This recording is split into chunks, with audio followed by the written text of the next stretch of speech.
from view. The other buildings on the property now include the Orangery, which is a sort of a restaurant, and a guest house toward the rear of the property. And then this is a photo key showing you the locations and angles of these pictures.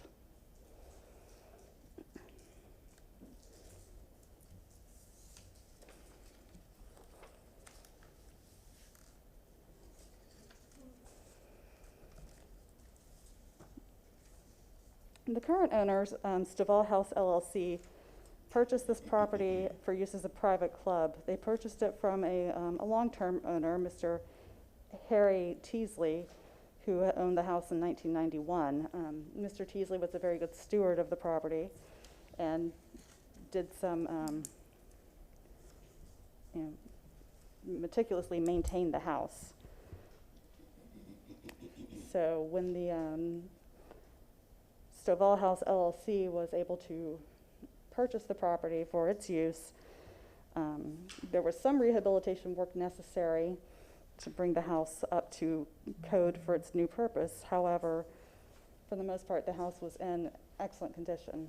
These are just some shots showing you the exterior, the north porch, this is the south porch on the left, and the entrance into the house from the porte-cochere, and then that entry space once you come in through that door. The interior of the house, the former living room on the left, and then the grand staircase that takes you up to the second story.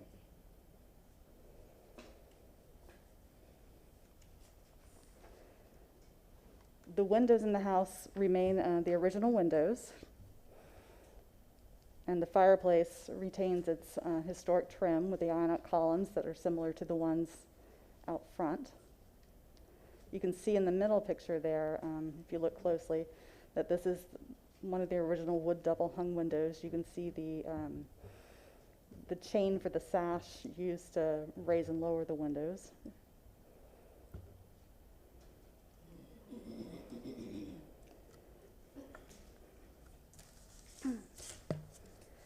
So the Stovall House is significant for its association with Wallace F. Stovall, the founder and longtime publisher of the Tampa Tribune. He lived there for 30 years, during which time he remained the publisher of the Tampa Tribune and worked to be a progressive booster of Tampa, constructed some of the best-known buildings that contributed to the skyline downtown, and this house remains the best representation of Stovall's life and contribution to the city of Tampa. It was constructed in the neoclassical style, and despite its alterations, it still remains an excellent example of this style. The Stovall House was listed in the National Register of Historic Places in 1974. It's significant in the area of communications under National Register Criterion B, and in the area of architecture under National Register Criterion C. The building was constructed and achieved its significance during the period of historic significance as established in the nomination pursuant to these guidelines. Therefore, the Stovall House meets the requirements of the City of Tampa Code of Ordinances, Section 27-257 for landmark designation. And these sections are called out for you in the presentation here. Section 27-257A1 is the requirement for the date of construction. It was constructed circa 1909. Section 27-257A2 lists the significance criteria that we look at. So it was under A22, the National Register Criterion B. It was significant as the home of Wallace F. Stovall. And under A23, or also known as National Register Criterion C, it's significant for being an excellent example of the neoclassical style. Section 27-257C requires that this commission consider whether the owner supports the designation, and we do have an application that the owner submitted for landmark designation. Staff's recommendation today is that the Stovall House at 4621 Bayshore Boulevard meets the criteria for designation found in the City of Tampa Code of Ordinances, and that it should be recommended to City Council for local historic landmark designation. At this time, the representatives for the property owner are here, and I would like to ask them to come forward to add any additional comments.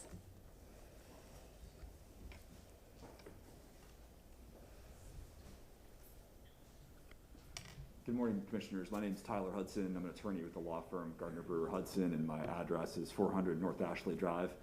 I'd like to thank Elaine, Dennis, Ron, Beverly, everyone for their work on this project. This actually started back in 2018, even as early as 2017, which time has gone by quite quickly. Fortunately, this is much more of a architecture-driven process than a legally driven process. And so mercifully, I'm going to pass things over to Saul Fleischman of Fleischman Garcia, who's the project architect who brought this to life. I'm happy to answer any questions you have after Saul's presentation. Thanks.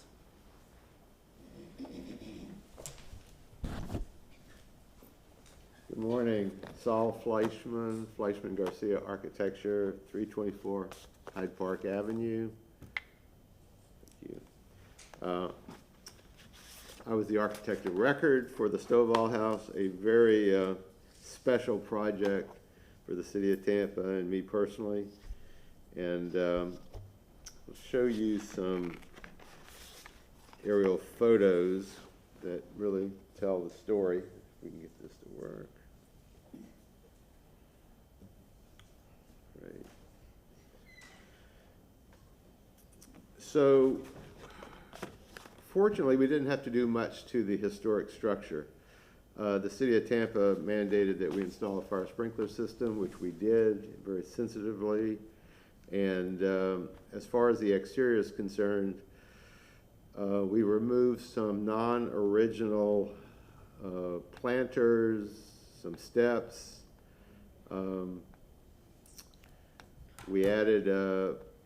We removed a family room that had been added on years ago that was not contributing. And there was some openings that went into the family room from the butler's pantry, the former kitchen, that we put a new window and a new door. So fortunately, we didn't touch the front or the sides that were visible from Bayshore. So any rehabilitation was very minor. One of the most important things is we respected the historic structure by locating the additions in a way to kind of frame the house. You can see we arranged it with a central axis and have a linear water feature, and we moved the greenhouse, which was purchased in the 1980s by Harry Teasley in England and had shipped over, and he had it assembled, and it was originally back here on the property, and it was really a tour de force. We lifted it up on wheels and moved it to the front and put it down. No damage. It's just an amazing feature on Bayshore Boulevard.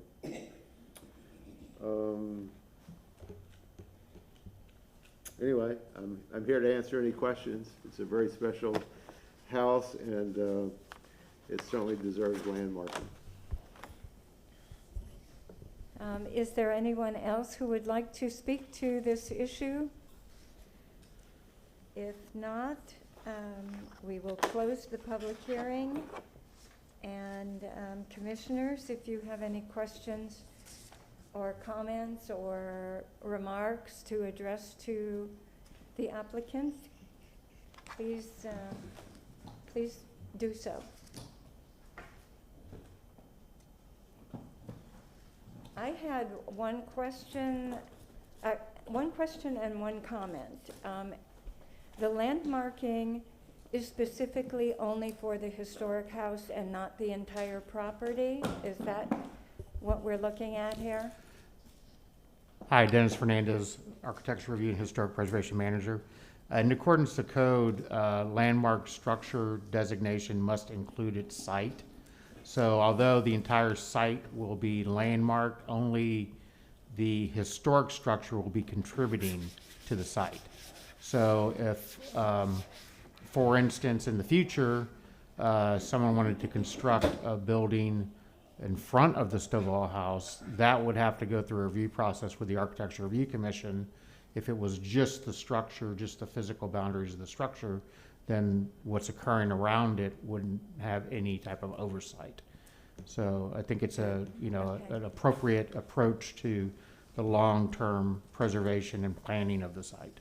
And that should be so stated when the motion is made for the property, or is that simply understood? Kamaria Pettis-Mackle from the City Attorney's Office. I think if you focus just on how it's before the board, you will be fine, because that's a separate process, as Mr. Fernandez just stated. But if Okay. you just, depending on how the board wants to make a motion, your motion will encompass the matter that's before it. And I will just add that the designation report that you have before you, there's a legal description within that report, and that legal description is the entire boundary of the property. Good. I have a follow-up to that. So where will it say what you indicated, Mr. Fernandez, that if somebody is gonna change the new building, the newer buildings, that those won't go through the process, or if somebody does something in front of, what if in some other way it affects it or is perceived to affect the historic building? Where will it say that, in the adopting ordinance? Correct. Within the ordinance, it will place the property's regulation and oversight before the Architecture Review Commission. That's in the ordinance, and it's within the code as well. So that's common to any property that this commission recommends for designation, is that ultimately it would go under the jurisdiction of either the Architecture Review Commission or the Barrio Latino Commission, depending on its location. Well, my question is that I think this is maybe not unique, but not common, that it sounds to me like you said, this building and the impacts on the older building will be reviewed, and because it's contributing, but that other changes won't be, even though the entire site is. So I'm also trying to figure out how this will actually be implemented, because it's not clear if the whole site is, which I understand why it is, but where will it say that an improvement to the, somebody wants to swap out all the windows of the non-contributing structure won't have to come before us, or vice versa? ARC, actually. I mean, before the ARC, not me. Yes. I mean, within the designation report, and specifically on page 4, it will call out the number of contributing and non-contributing buildings. All structures within a designated site are reviewed regardless if they're contributing or non-contributing. However, contributing buildings are those that fall under the higher degree of regulatory effect through a local designation, in that they have to be maintained for preservation purposes. New construction or non-contributing structures can be demolished and modified more liberally, as long as they don't adversely affect the historic character of the contributing building. And that's one element that you will need to specify upon motion making, is that the guiding principles for this particular property will be the Secretary of the Interior standards for the treatment of historic properties, because that becomes essentially the rule book for determining appropriate approaches to preservation and new construction of the site. It's a little different than a historic district where you have a set of design guidelines. For landmark structures, we rely upon the Secretary of the Interior standards.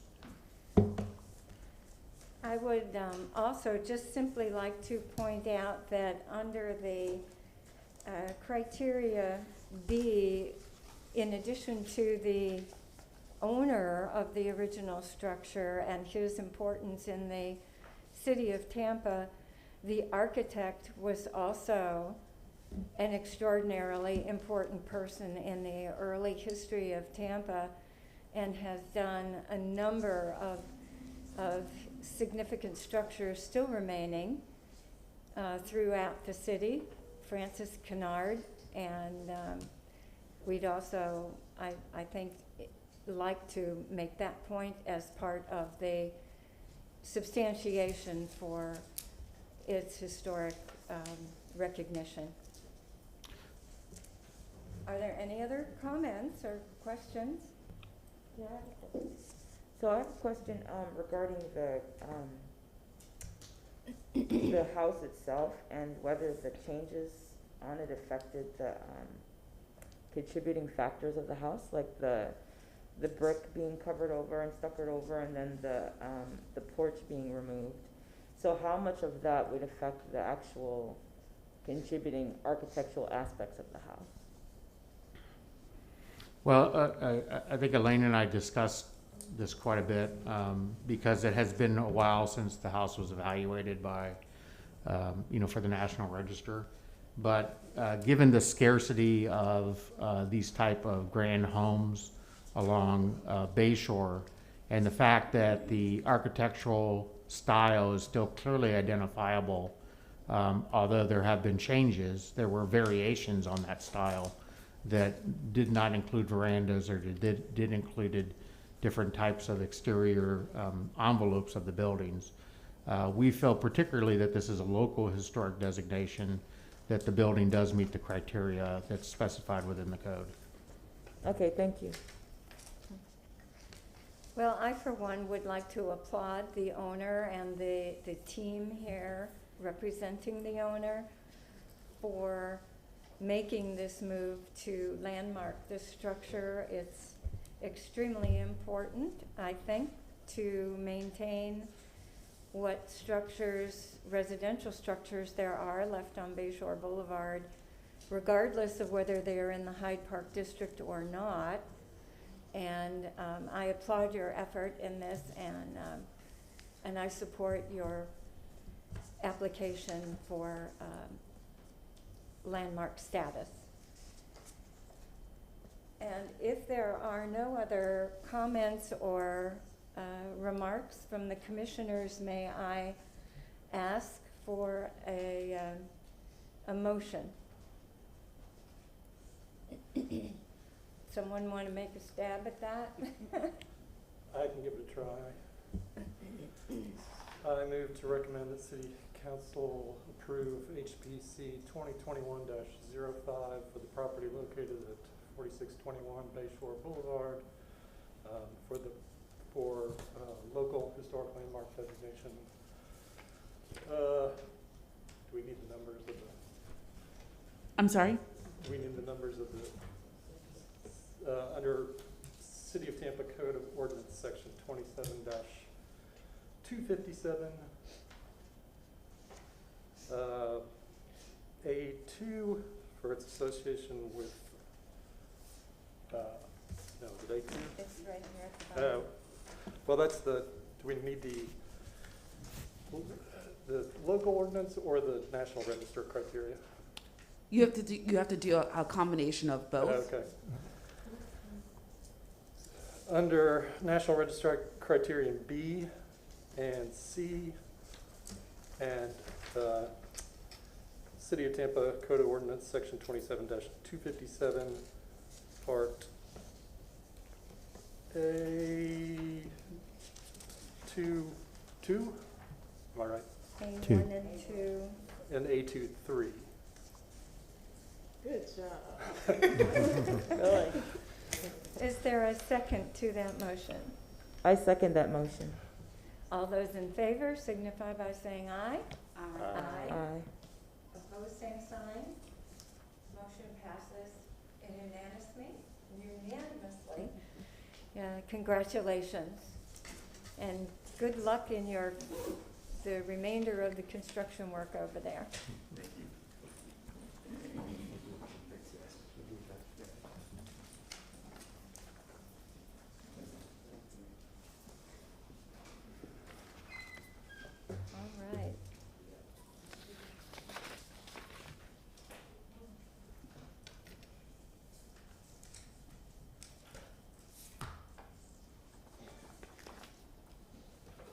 moving on, the next item on the agenda is an update on the expansion of the Hyde Park Local Historic District.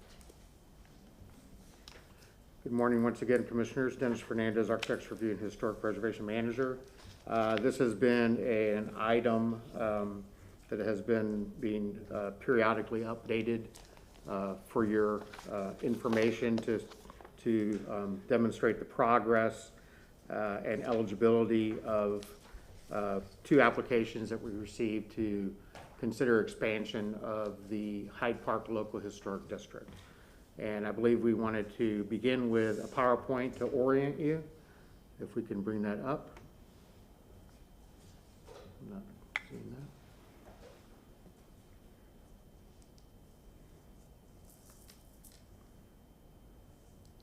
Not yet.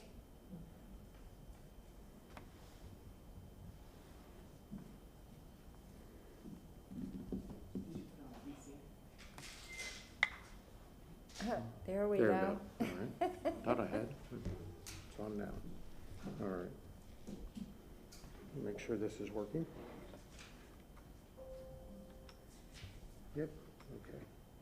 So once again, there is a proposal to expand the established Hyde Park Local Historic District. And this presentation has a goal of sort of bringing you up to date and giving us some next steps that need to occur if the Commission feels appropriate to do so.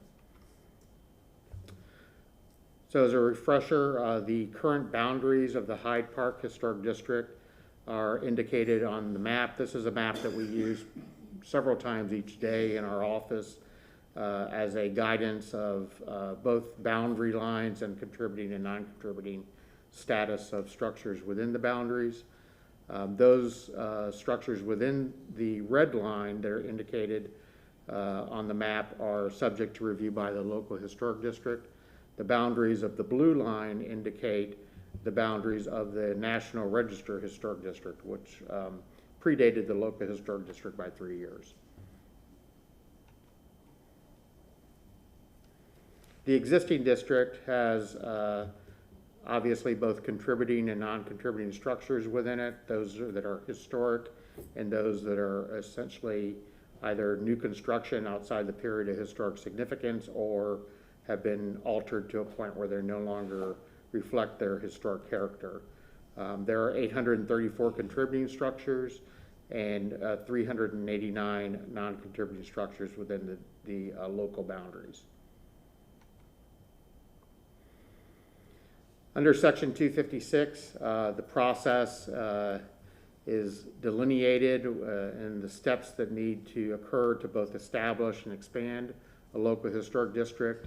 It's obviously very weighted towards the initiation of the designation, which requires a significant amount of research and outreach, and we've been somewhat living in that world for about a year now with the different steps that need to occur during that phase. There are several neighborhood associations within the local historic district. The two that have submitted applications for consideration of the expansion are the Historic Hyde Park Neighborhood Association and the Hyde Park Spanish Town Creek Civic Association. And staff has been engaged with both those associations on both outreach efforts and attending association meetings to answer questions and provide information. And we did speak to both association presidents yesterday just to let them know we were going to be discussing this topic today.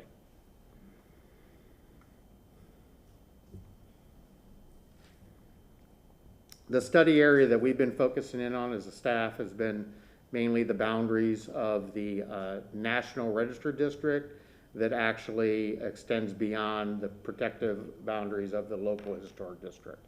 And because those boundaries have been in place since the 1980s, and these areas have been subject to tremendous amounts of redevelopment during that period, you're going to see some dramatic changes in the numbers that originally constituted the district contributing resources. And that's one of the reasons for discussion today, is that these areas are, being located in South Tampa in proximity to these very desirable neighborhoods, are under a tremendous amount of pressure for redevelopment, which was one of the main reasons that the neighborhoods felt that the protective measures of the local historic district are warranted. So during the 1931 Sanborn map here, which predated obviously the introduction of the Leroy-Selman Crosstown Expressway, you see the neighborhood much in the same composition that we enjoy the Hyde Park neighborhood today, consisting of mainly a mixture of residential and commercial structures, most of which were built either at the late 19th or early 20th century in a variation of architectural styles of the period.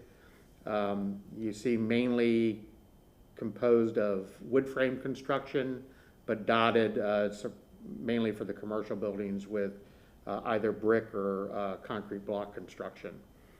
Some of the area obviously was impacted by the introduction of the Crosstown Expressway, which impacted its grid system as well.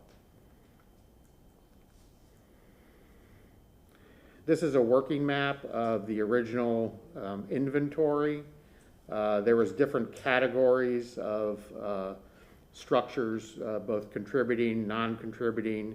There was also a contributing altered category, which eventually was absorbed into the contributing. That's obviously, it's important to have definitive classifications when you're dealing with historic preservation and the regulatory effect of local historic districts.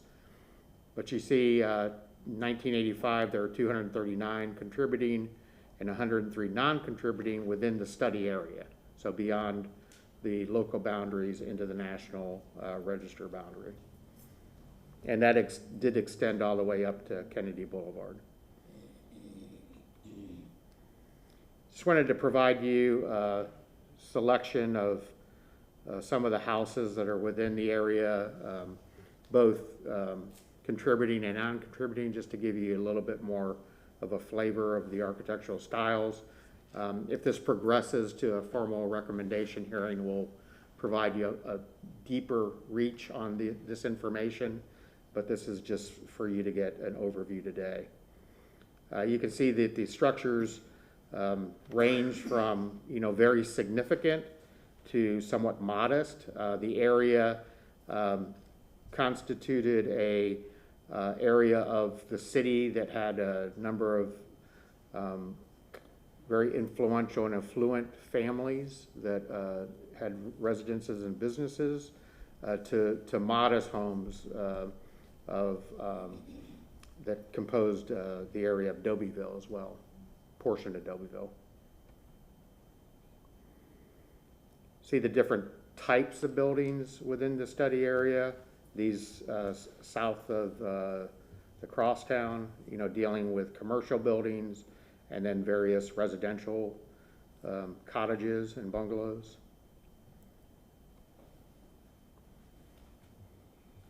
Some of the newer construction that's been introduced over the years. The area, one of the reasons that the area is under such tremendous development pressure is that the underlying zoning accommodates multifamily uses, which is a disincentive to preservation in that single-family structures are sitting on parcels with a higher type of development potential, and ultimately can be detrimental to their existence.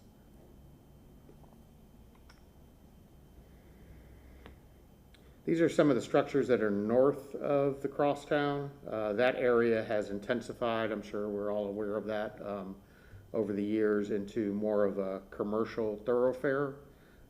So some of the structures have been adaptively reused for offices. Many have been demolished or altered beyond significance. So if we look at the same area, we see now, including the entire study area, the contributing structures are about 40%, which is 114 is that number, versus the non-contributing structures, which are at 171. So that percentage has somewhat flipped from a contributing advantage to a non-contributing. Some of the green structures indicated on your map have been designated as local historic landmarks. That's why they're indicated as green, so they would already have protection under those ordinances. So breaking the area down into somewhat of manageable segments, we wanted to provide you some of the percentages as you consider boundary options, and we have obviously sort of a recommendation on that at the appropriate time for discussion. But you see the segment above the crosstown, if you isolate that, the parcels have somewhat been combined in that area. So while the property itself may constitute a single classification, could be several parcels that are composed that particular calculation. So, you know, we see 23 contributing structures and 34. However, you can see some of the size of the structures, you know, just indicated on the map footprints. Moving south of the crosstown, with the crosstown as sort of as a northern and western boundary. You see in the green area, the shaded area, which is probably the highest in content and number. There's a 42% contributing calculation, 90 contributing and 126 non-contributing. As we move towards the east, once we get to Hyde Park Avenue, we noticed a significant diminishment in contributing buildings. You know, there's just one contributing building in there. Most of that historically didn't have a lot of density, was sort of supportive to the proximity to the river, and it has primarily had been vacant land or non-contributing structures, even in the prior National Register nomination. So we felt that that was an area that maybe needed somewhat special consideration, being that it lacks really any historic contribution to the district.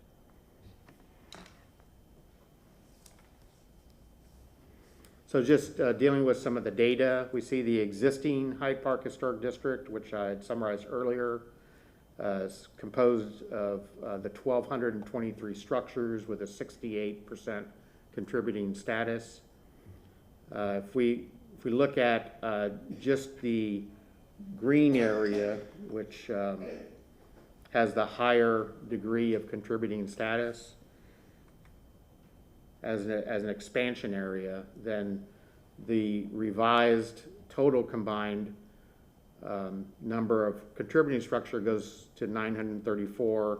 The non-contributing number would be 515 with a 64% total, which is still very impressive for a historic district. Usually if you're getting above 60% contributing structures, that's you know, the threshold that is considered to be substantial. Of course, those numbers, if you determine that, you know, perhaps the other areas would be involved, that would affect those numbers, and obviously in this instance bring that percentage down.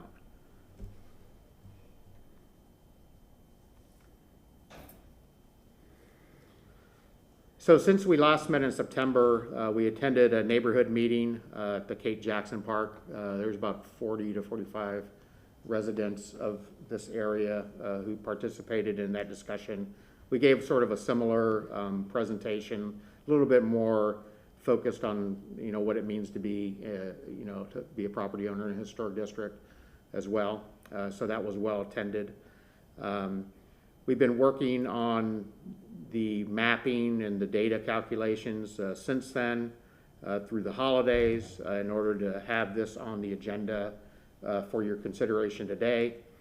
And essentially, the staff feels at this time that we've done adequate amount of outreach and answering questions, and that the next appropriate step would be to notice this formally under the code to the area, to an area within the subject area, and consider a recommendation to City Council for an expansion if you so deem appropriate.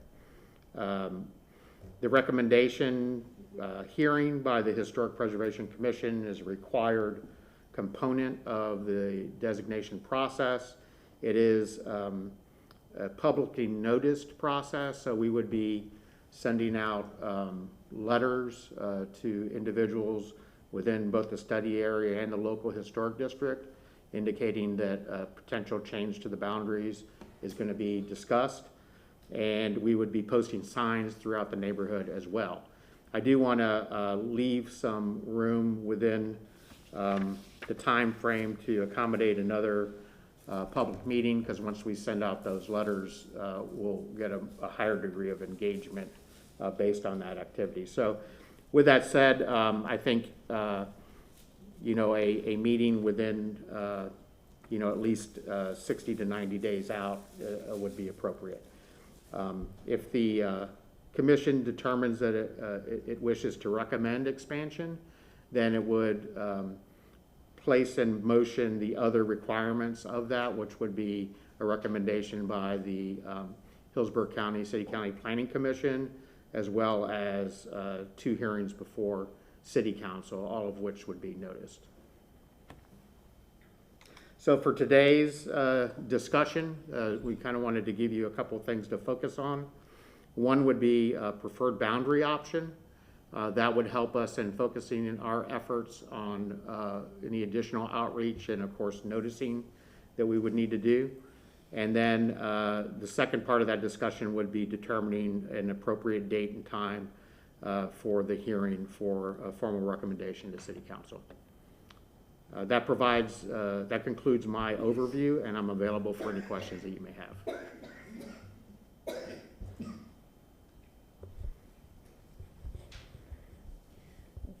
Dennis, is there a percentage of historic concentration below which National Park Service or maybe Chapter 27 would not consider, or that it might lose its historic district status?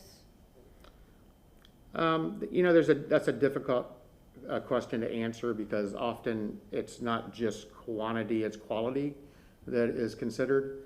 I would say generally, you know, looking at historic districts that are similar to Hyde Park, you know, you're going to see 55 to 60% as the number that they usually fall within. You know, most of the districts in our city, fortunately, are above 60%. If we were going to, you know, somewhat add a number of structures that would bring, you know, the percentage to below 50% or below 60%, excuse me, I would be cautious about that. But the code doesn't specify a particular threshold. Okay. Commissioners, any comments or questions on this presentation? Please. I have a question. Are there, in any of these 3 areas, are there any National Register or local landmarks that have already been designated or that we think might be worthy? So south of the crosstown, we have the Seabold Bakery Building, which is the structure there, sort of the green structure is in the center of the slide. And then to the upper right-hand corner of the light green shading, that is also a local landmark. It's the Peter O'Knight Cottage. Oh, right. Okay. So those two are locally landmarked. The entire area is in the National Register district. I don't recall any individually I didn't know. listed, but, you know, the district itself is listed. Now, one thing we were, you know, I want to kind of stress is, you know, if we chose a path during your discussion that we, you know, perhaps focused on only a segment or segments of what we have highlighted here, doesn't mean that we can't try to create another vehicle by which those properties are protected. So we could look at perhaps doing a multiple properties designation. You know, there's some very significant properties across from the University of Tampa campus on Kennedy Boulevard that are, you know, would all qualify for local landmark designation. Just a matter of, you know, putting efforts and getting the support of the owners for that. Okay, that's good to know. Now, in the purple area, the buildings that are colored blue are new construction. It's just there are more than 9 other buildings in that little circle. So, There's a recent construction, you know, according to the property appraiser's office. There's other non-contributing structures in there, but there's only, I mean, there's, you know, apartment complexes with dozens and dozens of residences in there. Right. They're, you know, 8 stories tall. It doesn't capture that within the map, but there's only one contributing building. There's a Publix in that area. There's some commercial businesses. Which is the speak contributing? into the microphone. Which is the contributing in the purple area? It's right in the center. It's a previous resident Okay. that's, I believe, now on the St. John's Episcopal campus.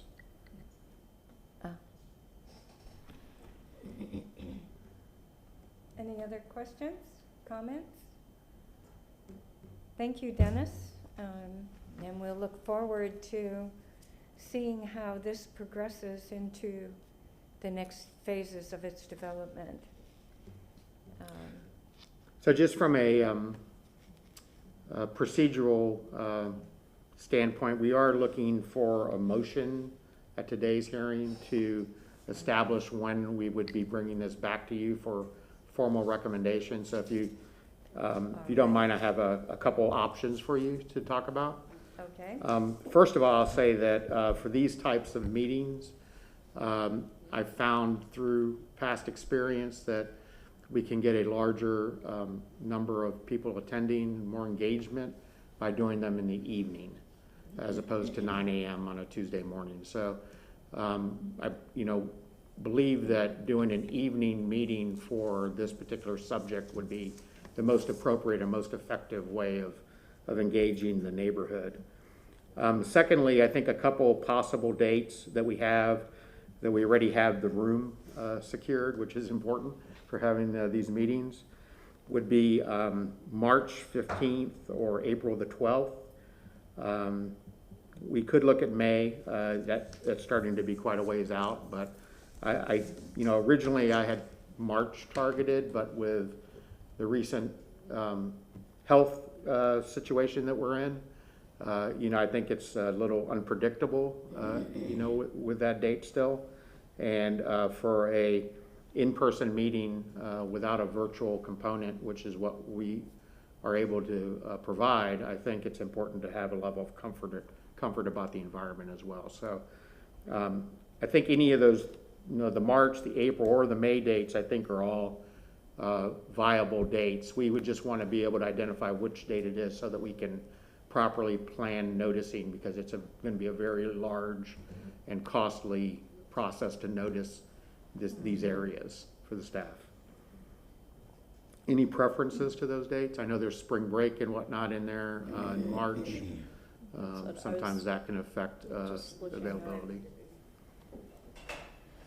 And while I'm looking up that, I'm thinking 5:30 p.m. Would be the time.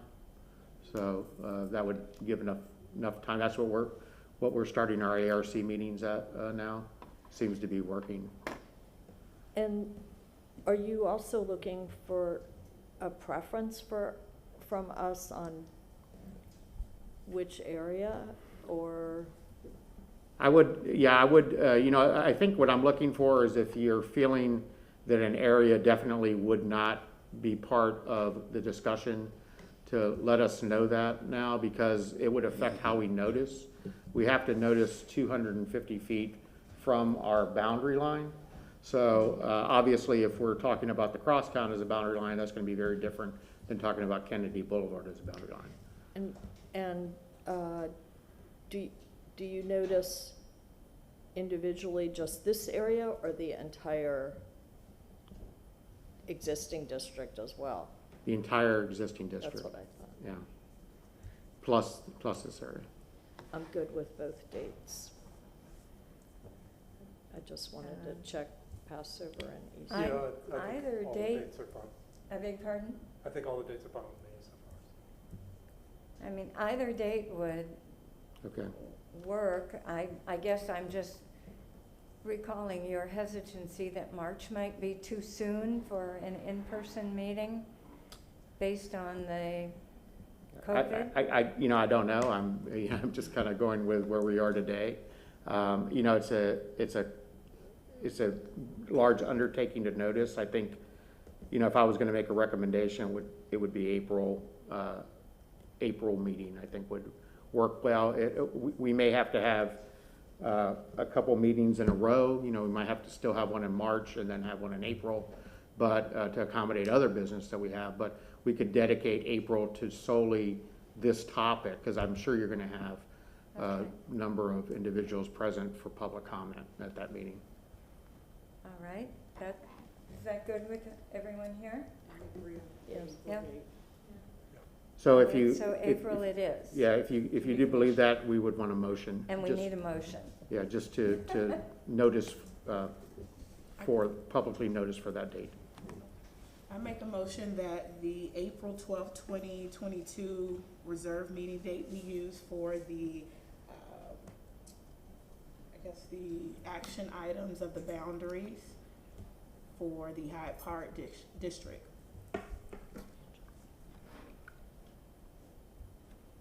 Second? Second. Thank you. All in favor? Aye. Aye. Opposed, same sign? Motion passes. And for that meeting, just so the staff can have an understanding of what the desire of the board is, did you have any preference on boundaries at this time? We obviously can't, this is just a discussion, we can't determine boundaries because this is not a noticed hearing in that capacity, but we can certainly have an understanding of what area we'll be targeting at the April hearing. So my understanding is overall, you're trying to match up the local designation with the national, right? I don't believe, I mean, you know, we're responding to applications that were submitted by the neighborhood In those association to areas. expand the district. You know, in conversations with the, you know, those neighborhood leaders, I don't believe that they anticipate expanding beyond the crosstown. There's different opinions on where that northern boundary should be. I think, you know, at a certain point, we're gonna become empirical and look at what makes the most sense planning-wise and preservation-wise. But I think everyone understands that the area north of the crosstown has been highly impacted through very intensive redevelopment. And that's the one with the zoning, the more mixed zoning. Well, as you get north of the crosstown, you get away from even residential type zoning, you get more into commercial and planned development zoning categories. Large institutional zonings like the university and Tampa General Hospital own, you know, large segments of land in there. So it's a different vehicle. I think, you know, in the 1980s, it would have made tremendous sense to include this in the local district. There were obviously reasons, I can surmise what they were, but I wasn't there for that. So, you know, they didn't include that area in there. It's only gotten more intense and less, you know, less populated with historic structures since then. So, you know, in my opinion, that area would be more appropriate for a multiple properties listing and not inclusion into a local historic district where it's probably not practical to make that leap at this time. And the Okay. same comment then would be true about the purple area as well. Right? I think, you know, I think part of this is practical approaches on how you justify expansion of a district. And when you're in areas that, you know, really lack any contributing structures, your argument somewhat is undermined. I think, you know, if we're looking, which we will talk more about in April, is about, why should this happen? Why should a district be expanded? You know, obviously one component is the preservation of historic structures, but the other component is, you know, a need to provide somewhat of a protective area around the periphery of a local historic district as well, where you don't have, you know, adverse impacts happening by proximity because someone can build a very intense structure across the street. You know, we've already seen this area developed out. It's pretty much developed out to most of its potential. So that effect is pretty much in place. You know, frankly, I don't see this area contributing a lot to the Hyde Park Historic District at this time, The purple, Right. you mean? the purple area. Right. Yeah. Do you have any inkling if the owner of the single contributing structure would even support this? I mean, that would. I can tell you they won't, because, you know, Yeah. they've asked for demolition in the Yeah. past. It's a matter of, you know, that's a educational facility campus, and I think they're gonna redevelop it. You know, they sort of have, you know, a holder on it right now that they're still operating, but they haven't really redeveloped it yet. Right. It seems in terms of like the overall integrity of the setting of the district, that the area in green is really, you know, contributes to the setting of the district as a whole. I'm not sure about the purple or the yellow. I actually would like to consider the yellow because I do believe that is where Adobeeville is situated, correct? Part of Adobeeville, it would be,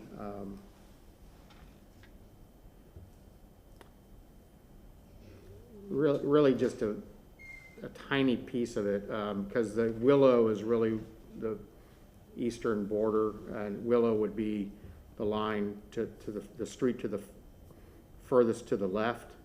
So you're just getting a tiny segment. You actually have a larger portion of Adobeeville within the green, Yeah. which would be the crosstown all the way down to Swan, some of which is already in the district. Okay. And if the, because we're still over the 60%, but if that, because I want to make sure also you encompass that green area you spoke about before.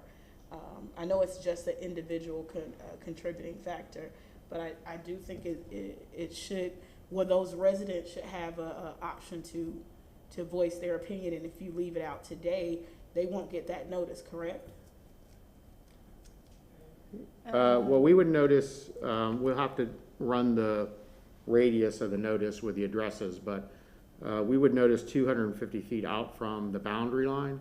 So some of those areas in the green, or in the yellow and the purple will get noticed, just by proximity to the boundary. But and just so that I'm clear, but without the recommendation of that yellow area today, it would be left out and move forward with just the green and maybe the purple. Yes, we wouldn't do the entire yellow area as a notice. Some of it would be captured in the notice if you use the crosstown as your northern boundary, but not areas as far up as Kennedy. Okay. Thank you for that clarity. Are you drawing the boundary based on the contributing structures? Is that what I'm? I think, you know, one of our boundaries were based on concentrations of structures. Yeah, definitely. I think that when you talk about the integrity of the district, you have a responsibility to try to identify those contributing structures and protect them. I think if we start excluding high concentrations of contributing structures, it's kind of counterintuitive to what our process is kind of leading us towards. Now, city council can always, within their process, they can refine the boundary if they so choose to. Usually by reducing it, increasing it would most likely trigger a notice requirement. But they do have the ability to modify your recommendation. Would it be the intention in the yellow area to limit the boundary to the National Register District current boundary? Is that the intention? I believe my recommendation is to limit the boundary to the Crosstown Expressway and leave out everything north of the Crosstown, north of, essentially that, that barrier as it is. Right. If you were to look at these areas independently, I mean, the yellow, if it was left on its own, wouldn't qualify as a local historic district. The green probably, wouldn't make that cut just because the number of structures. Obviously, the purple wouldn't. So, if you look at absorbing that into the district, it doesn't, it's only a 2% difference for if you absorb the green area into the local boundaries, doesn't diminish the integrity, makes it somewhat manageable. I mean, there is a practicality to regulating these areas that I have to also consider.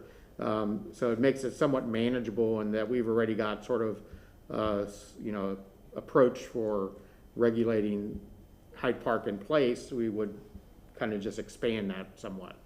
Getting into north of the interstate would probably increase the amount of opposition that you'll be experiencing during this process and probably lengthen the entire designation process.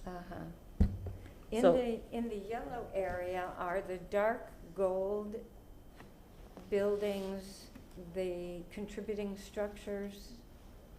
The shaded structures. The shaded Yeah, the shaded structures? structures are the contributing structures. The lightly shaded structures are new development that has come in recently. And then you have some just lined structures that are kind of more the inventory that was reflected on the original inventory back in the 80s that still exists but were non-contributing then and are non-contributing now. So they were either built outside the period of historic significance, or there's some heavily altered structures in this area as well. Are the buildings that are at that apex where Kennedy and whatever that other street is Grand Central. meet, are those presently individual landmarks? No. No. I would just like to not allow those buildings to be subject to some kind of future demolition event. If there isn't some way, as you said, that maybe we could have a Multiple property. multi-property district up there, I would surely recommend doing that. You're saying a multi-property landmark? Multiple property landmark district. I mean, we could do, we could create one for that, or we could add those into an existing one. I think that's sort of a separate initiative, because it gets us, Right. Going down a different rabbit hole. But I think it's very justified. There's a number of significant buildings. There's a church. There's an office building that's very significant. I mean, I think those are pretty obvious. Right. The university controls some of those, and we are sort of involved in staff level oversight of them. However, they're not locally designated. Okay. Yes. I also lean toward the staff's recommendation of the green for mainly because the crosstown is definitely a physical barrier and a natural border, but also the properties to the north, they do have commercial zoning or commercial-like zoning, and I think there will be a lot of pushback, and it'll end up losing the baby with the bathwater kind of thing, or certainly extending it. And then, I don't think the purple area is valid at all. If there's a building that should be looked at individually, that's one thing. But I think the density of the buildings in the green is really what sells it and makes it much more valid and an easier adoption. So we get a lot of most of what we want, or a lot of what we want, but not everything that we want. So Dennis, do you need a motion regarding the boundary at this meeting? I mean, I think that, you know, I just want a consensus that that's the area that we're gonna notice, you know, for. Like I said, there'll be some, you know, some areas beyond that, but we won't be able to go back during that hearing and decide, oh, we're gonna look at the yellow area again. Okay. I'll make Then, Do you want a Commissioners, motion? may I have a motion for Dennis's use here? I move that our preferred boundary option is the area in green on the map for consideration, for moving forward with advertising a public hearing for the expansion of the Hyde Park Historic District. Do we have to be specific in saying that it's limited by the National Historic District on the west and the Crosstown on the north? I think this map is an exhibit of what we're Okay. talking about today. It's fine. All right.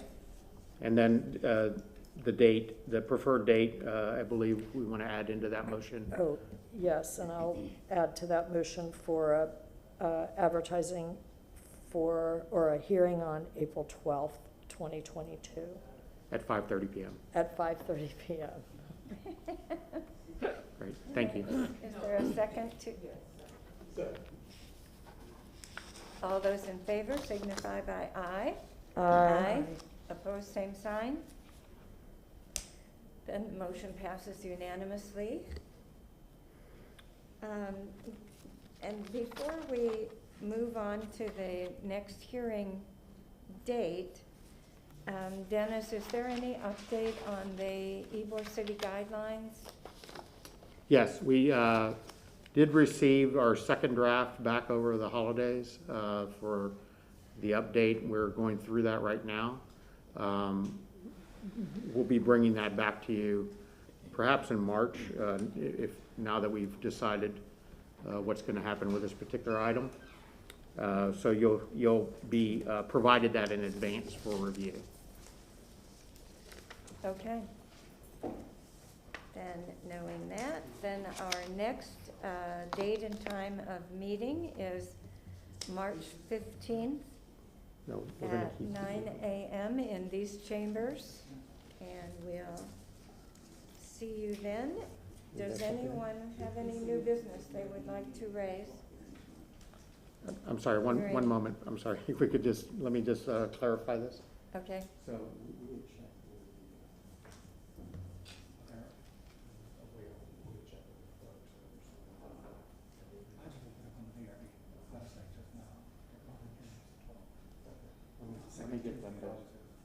It is the second Tuesday, that's right. perhaps we'll modify it sometime in April, just to get up there. You'll just need, it's better, it's safe to modify the date. Just to say at a time in April. Yeah, and then you determine that. Okay. So we will need to kind of modify something because there may be a conflict with the room that evening. So instead of specifying the 12th, if you could just specify a date in April to be determined appropriate by the staff, and we will figure out the availability of the room. Okay. So, we need to. Amend my motion, or So, yeah, reconsideration of the motion. do we have to vote on the reconsideration, or Right. just make the motion? You'll have to make. I have to. Yeah, to amend the date from the 12th, and then you'll have to vote on it. Right.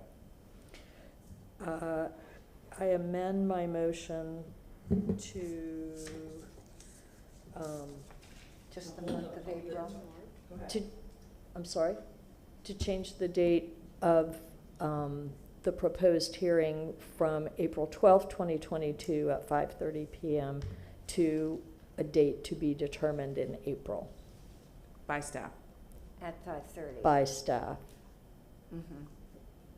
At 5:30. at 5:30 PM. A second, please. A second to the amendment, please. All in favor, signify by aye. Aye. Opposed, same sign. Motion, amendment passes. And we will reach out to you and verify your availability prior to confirming that meeting. Sorry about that. There's a lot of dates flying around. That's a good thing somebody was watching that calendar. I think we just need a motion to close. Yeah. Did you, Madam Chair, can you close the meeting? Madam Chair, can you close the meeting? Oh, I'm sorry. The meeting is now adjourned. It is 10:20 a.m. Thank you. Oh, you're welcome.